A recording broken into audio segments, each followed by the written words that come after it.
caught in controversy once again. Yet another episode of The Crown. Prince Andrew loses his title. Royalty faces reality head first.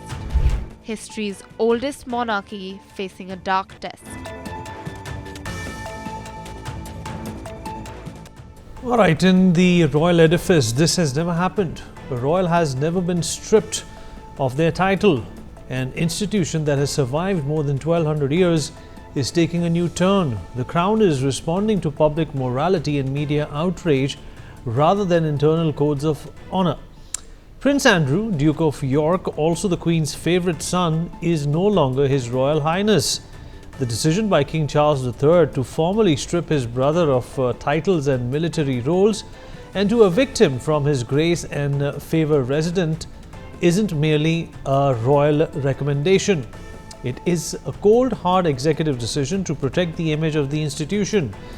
Hello and welcome. You're watching Explained by NewsX. My name is Vineet Malhotra and today we are talking about Andrew Mountbatten-Windsor, former prince. Andrew being stripped of his title after Epstein files were exposed. On your screen, you can see the statement released by Buckingham Palace dated 30th October 2025 declaring Prince Andrew being stripped of his title.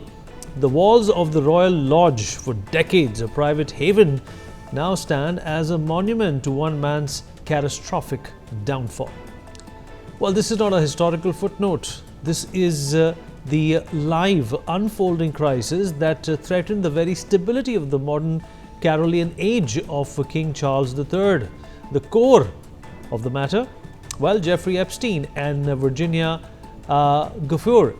Giuffre is an Australia-based activist and a victim of the infamous sex trafficking ring run by Jeffrey Epstein and Ghislaine Maxwell in America. In court documents, she claimed that she was procured by Maxwell in the year 2000 as a sex slave for Epstein when she was 14 years old. It was while working as a spa attendant at US President Donald Trump's Mar-a-Lago resort in Florida one summer that she first met Maxwell, a noted British socialite. She was offered a job as a personal masseuse at Epstein's Palm Beach mansion, where she was sexually abused by the Epsteins and his friends. In a lawsuit against Prince Andrew in 2021, Giuffre alleged that he sexually assaulted her in 2001 when she was 17 years old. Epstein was arrested again on the 6th of July 2019 on federal charges for the sex trafficking of minors in Florida and New York. He died in his jail cell on the 10th of August 2019. The medical examiner ruled that his death was a suicide by hanging. She claimed that Epstein and Maxwell had directed her to have sex with Andrew at Maxwell's home in London. On your screen, you can see the photograph of Prince Andrew posing with his arm around Giuffre that was submitted as evidence. In this image, you can see Andrew, Virginia Giuffre in Ghislaine Maxwell's house with Maxwell in the background herself. Andrew consistently and vehemently denied all claims. Yet in 2022, facing a civil sexual assault lawsuit in New York that threatened an intensely public trial, he paid an out-of-court settlement of millions of dollars. The settlement contained no admission of liability but acknowledging Giuffre's suffering as a victim of sex trafficking. On 26th of September 2025, Andrew is named in the newly released files relating to Epstein, which indicate he was a passenger on the pedophile financier's jet and received $200 massages in heavily redacted documents. When Giuffre's posthumous memoir was published called Nobody's Girl on the 21st of October 2025, it exposed Andrew even further. The memoir includes renewed graphic claims along with the slow drip of information from the wider Epstein legal filings. Giuffre was not Epstein's only victim. He ran a racket under which girls were lured to his residence where he would abuse them. Epstein allegedly made the girls give him nude and semi-nude massages while also making them engage in sexual acts with him in exchange for money. The girls were sometimes as young as 14. Prince Andrew has been under shade. 5 months after separating from Andrew, Sarah Ferguson found herself on the front page of every tabloid paper. This happened because a telephoto lens captured a photo of her and a financial advisor, a millionaire from Texas, on vacation in Saint-Tropez. The image was sexually inappropriate, sparking all sorts of controversy as Ferguson and Prince Andrew were not yet officially divorced. Well, there is little royal left in the royal family now. This is the British Crown, which has a slew of allegations up its sleeve. There were multiple times where Crown was or has been questioned for its ethics and its character. Harry and Meghan's exit from the royal family caught eyeballs in the recent past. Their decision to step back as senior working members of the royal family was initially presented as a desire for privacy and financial independence, but the resulting fallout unveiled a deeper, more troubling scandal. It revealed the internal workings and culture of the firm. The couple's sit-down with Oprah Winfrey in 2021 was an act of final separation, alleging a lack of support for Meghan's mental health and, most damagingly, concerns and conversations within the family about the color of their unborn son, Archie Aniskin. The allegation of institutional racism struck the heart of the monarchy's claimed role as a unifying head of multiracial Commonwealth. It was a crisis of optics, culture, and core values.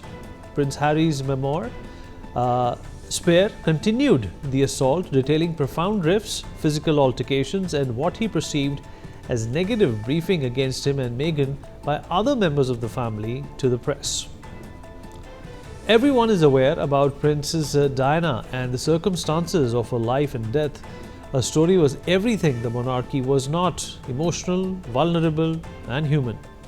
In 1992, The Sun published transcripts of Camilla Gate, an intimate phone call between Prince Charles and Camilla Parker Bowles while he was still married to Princess Diana. The recording was explicit, romantic, and deeply embarrassing. The image of a dignified heir to the throne shattered overnight. The royal marriage collapsed in the most public divorce Britain had ever seen. Diana's later interview with BBC's Panorama sealed the monarchy's modern crisis. She said, and I quote, "There were 3 of us in this marriage, so it was a bit crowded." After her tragic death in 1997, the Crown's cold response, its delay in lowering the flag, and the Queen's silence led to an unprecedented public backlash. It took days and the advice of the then Prime Minister Tony Blair for the palace to show emotion. The monarchy survived, barely, but its mystique never fully recovered. Well, now we see Andrew is just adding to the long list of royal scandals. In 1464, King Edward secretly married Elizabeth Woodville, a commoner, when he was supposed to be negotiating a marriage with French princess. The marriage created tensions in court and even contributed to the War of the Roses, a series of battles fought over control of the throne. Henry VIII went down in history not for his leadership prowess but for his 6 wives.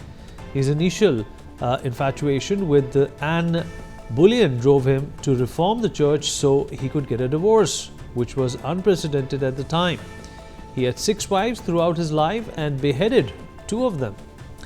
Queen Elizabeth I and her decision to remain unmarried has led to enduring controversy about her personal life, with many questioning whether she truly was the Virgin Queen.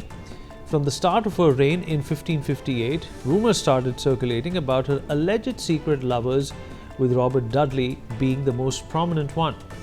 To add fuel to the fire, the mysterious death of Dudley's wife, Amy Robsart, in 1560, found at the bottom of a staircase with her neck broken, further intensified talks that she might be involved in the murder after all. In 1936, Edward VIII gave up the throne to marry Wallis Simpson, an American divorcee. It was an act that nearly tore Britain apart. In 2021, The Guardian revealed that Queen Elizabeth II had secretly lobbied to exempt her private wealth from transparency laws. The royal finances, estimated to be worth hundreds of millions of pounds, remained largely shielded from scrutiny. These episodes weren't just salacious headlines for you, they were moments when the monarchy's facade had cracked, showing flaws and cracks in the perfect facade of royalty. The British monarchy has endured wars, divorces, and abdications, but its gravest test is not rebellion, it's relevance. Prince Andrew's fall from grace, Harry and Meghan's rebellion, and the ghost of Diana all point to a single truth.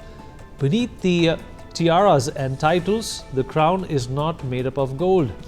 It's made of people who are deeply flawed, fragile, and immoral. We take a short break. We'll be right back. Cotton controversy once again. Yet another episode of The Crown. Prince Andrew loses his title. Royalty faces reality head first. History's oldest monarchy facing a dark test.